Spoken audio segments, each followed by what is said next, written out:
हो गई है पीर पर्वत सी पिघलनी चाहिए। इस हिमालय से कोई गंगा निकलनी चाहिए। आज ये दीवार पर्दों की तरह हिलने लगी। शर्त लेकिन ये थी कि ये बुनियाद हिलनी चाहिए। हर सड़क पर, हर गली में, हर नगर, हर गांव में हाथ लहराते हुए हर लाश चलनी चाहिए। सिर्फ हंगामा खड़ा करना मेरा मकसद नहीं। सारी कोशिश है कि ये सूरत बदलनी चाहिए। मेरे सीने में नहीं तो तेरे सीने में ही सही। हो कहीं भी आग, लेकिन आग जलनी चाहिए। ये गज़ल मशहूर गज़लकार दुष्यंत कुमार की लिखी हुई है। दुष्यंत कुमार एक बेहतरीन गज़लकार थे। उनके बारे में आज हम कुछ ऐसी बातें आपको बताएंगे जिसकी शायद आपको जानकारी नहीं है। फिल्म दीवार को देखकर दुष्यंत कुमार ने अमिताभ बच्चन को एक पत्र लिखा था।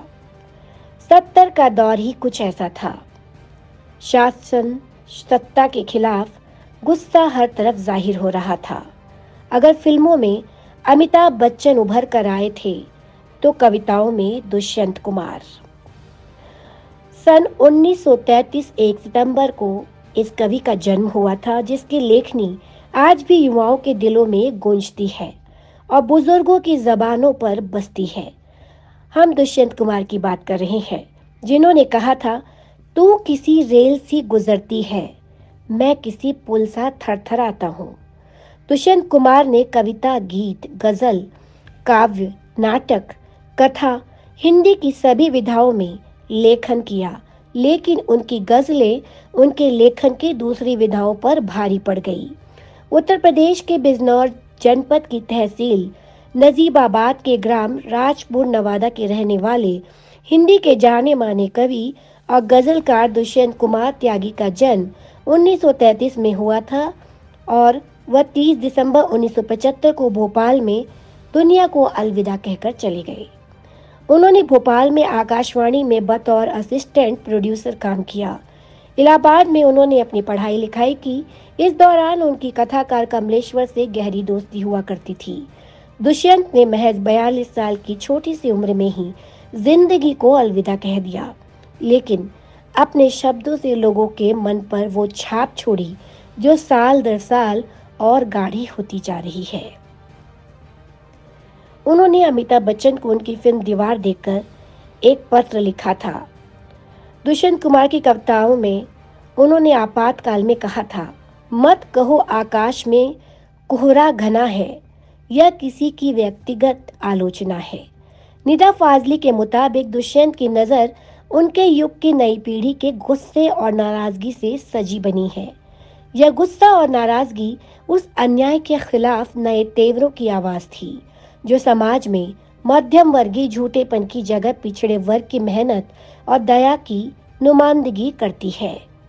अमिताभ बच्चन के थे वो प्रशंसक बहुत बड़े। दुष्यंत कुमार ने बॉलीवुड महानायक अमिताभ बच्चन को उनकी फिल्म दीवार देखने के बाद एक पत्र में लिखकर उनके अभिनय की तारीफ करते हुए कहा था कि वह उनके फैन हो गए हैं। दीवार फिल्म में उन्होंने अमिताभ की तुलना तब की सुपरस्टार शशि कपूर और शत्रुघ्न सिन्हा से भी की थी। यह दुर्लभ पत्र उनकी पत्नी राजेश्वरी त्यागी ने उन्हीं के नाम से स्थापित संग्रहालय को सौंपा था।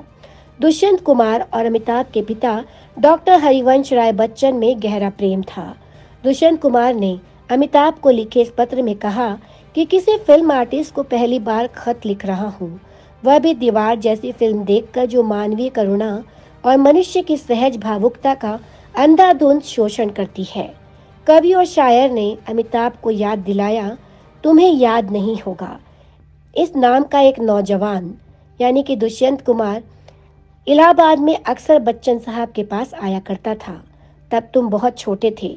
उसके बाद दिल्ली के विलिंगटन क्रेसेंट वाले मकान में आना जाना लगा रहा, लेकिन तुम लोगों से संपर्क नहीं रहा। दरअसल कभी ज़रूरत भी महसूस नहीं हुई।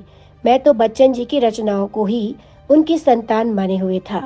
दुष्यंत कुमार ने लिखा, मुझे क्या पता था कि उनकी एक संतान का कद इतना बड़ा हो जाएगा कि मैं उसे खत लिखूंगा और उसका प्रशंसक हो जाऊंगा। तो ये थे दुष्यंत कुमार। उनकी गजल की कुछ पंक्तियां पेश है। ये जो शहतीर है पलकों पे उठा लो यार, ये जो शहतीर है पलकों पे उठा लो यारो, अब कोई ऐसा तरीका भी निकालो यारो। दर्द दिल वक्त पे पैगाम भी पहुंचाएगा, दर्द दिल वक्त पे पैगाम भी पहुंचाएगा, इस कबूतर को जरा प्यार से पालो यारो, इस कबूतर को जरा प्यार से पालो यारो। तो उन्हें हमारे चैनल की ओर से शत शत नमन है। वो एक बेहतरीन कवि थे, एक बेहतरीन गजलकार थे। हमारे साथ बने रहिए बॉलीवुड की अन्य दिलचस्प खबरें जानने के लिए। तब तक के लिए नमस्कार।